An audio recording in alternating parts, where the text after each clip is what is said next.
Catherine de Medici bequeathed Chenonceau in her will to her daughter-in-law, Queen Louise de Lorraine-Vaudémont, the wife of her son Henri III. Queen Louise liked the chateau and set up her court there, so she became the fourth lady of Chenonceau. Unfortunately, Louise's happiness and pleasure in her inheritance was short-lived. A few months later, tragedy struck. As she was staying in Chenonceau, her husband was assassinated by a young fanatical Dominican friar, Jacques Clément.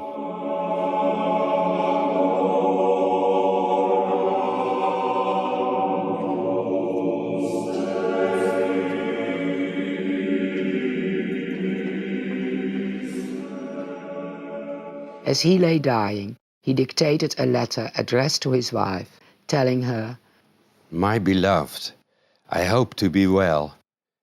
Pray to God for me. Do not move from there." That's possibly why she never moved from the chateau again. Despite pious offerings and pilgrimages to plead for sons, her marriage had failed to produce children, perhaps as the result of a miscarriage. It is also suggested that Henri was gay, or at least bisexual. This painting depicts the wedding ball in 1581 of Anne, Duke of Joyeuse, the favorite of Henri, and Marguerite of Lorraine, the sister of Henri's wife, Queen Louise. The bridal couple stands in the center of the painting. To the left sits the royal family, Henri III, beside his mother Catherine de Medici, and Queen Louise. During the festivities of this wedding, the Ballet Comique de la Reine was performed.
Louise mourned her husband deeply for the rest of her life. Perhaps depression here is a better word. Her black painted bedroom on the second floor of the chateau is unforgettable for the poignancy of its sadness. Even her bed has black drapery. This room has been reconstructed around the original ceiling. Ceiling, walls and hangings are decorated with mourning symbols, such as white feathers and crowns of thorns.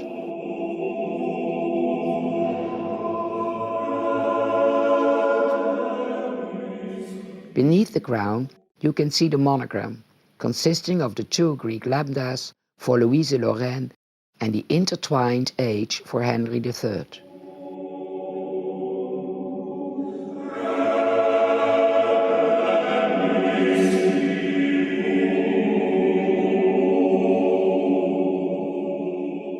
Other symbols are a cross made of bones with spades and picks, along with the cornucopia of the eternal tears. Royal protocol required she wore white, the royal colour for mourning. She was soon called La Reine Blanche, the White Queen. This is a priedieu, a pray to God, or a special kneeler that Queen Louise knelt at in her bedroom to pray.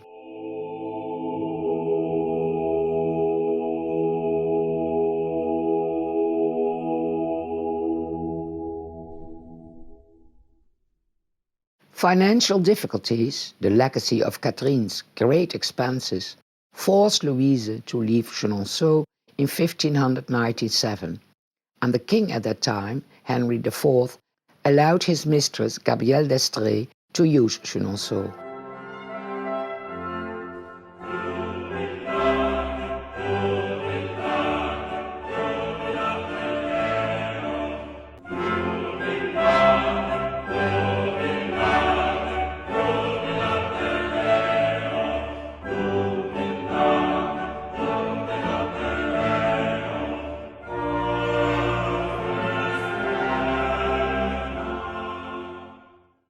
A painting of her as Diana, the goddess of the hunt, resembling the one of Diane de Poitiers we have seen before, hangs in the castle. Just like Diane de Poitiers, she is immortalized in controversial art.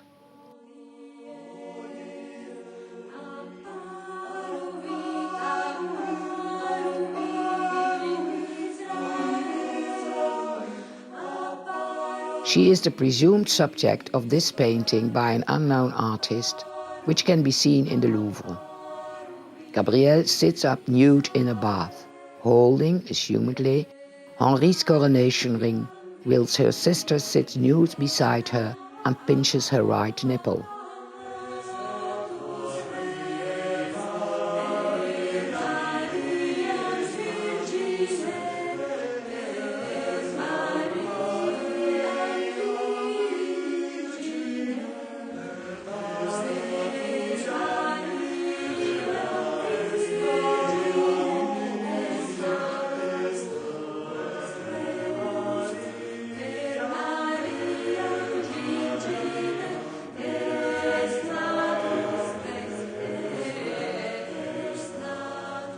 Henri gave Gabrielle the ring as a token of his love shortly before she died.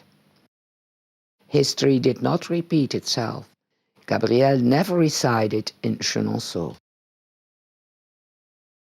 So after years of extravagant parties and royal celebrations, years of light and music, silence and darkness fell upon Chenonceau.